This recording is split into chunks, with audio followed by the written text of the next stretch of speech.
Salut les bricolettes, les bricolos et tout ce qui travaille avec des mains ou sans bras, sans main, bref, peu importe.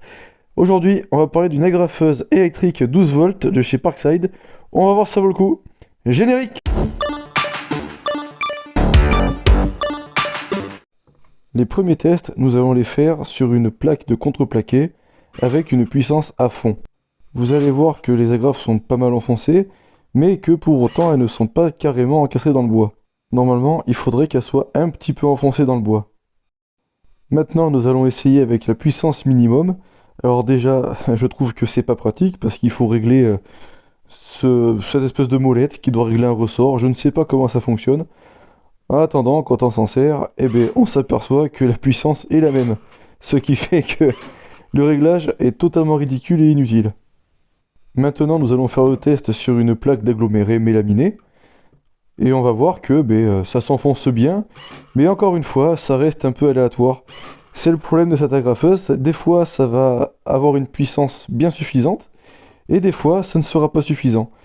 Par contre, les agrafes s'enfoncent très bien dans l'établi qui doit être en chaîne et super solide. Là, par contre, les agrafes sont carrément à fleurs. C'est une agrafeuse qui va servir à capitonner du bois avec une isolation comme celle-ci, ou alors avec un tissu pour décorer, ou autre, peu importe. En attendant, elle fera quand même bien le boulot, ça va. Mais sa puissance aléatoire, je trouve que ça donne un handicap quand même qui est assez conséquent. Au niveau de l'ergonomie, la prise en main est plutôt correcte. Pour l'actionner, il y a une petite sécurité qui se trouve sur le devant de l'agrafeuse. Il va falloir appuyer sur cette sécurité pour pouvoir appuyer sur la gâchette pour que l'agrafe sorte.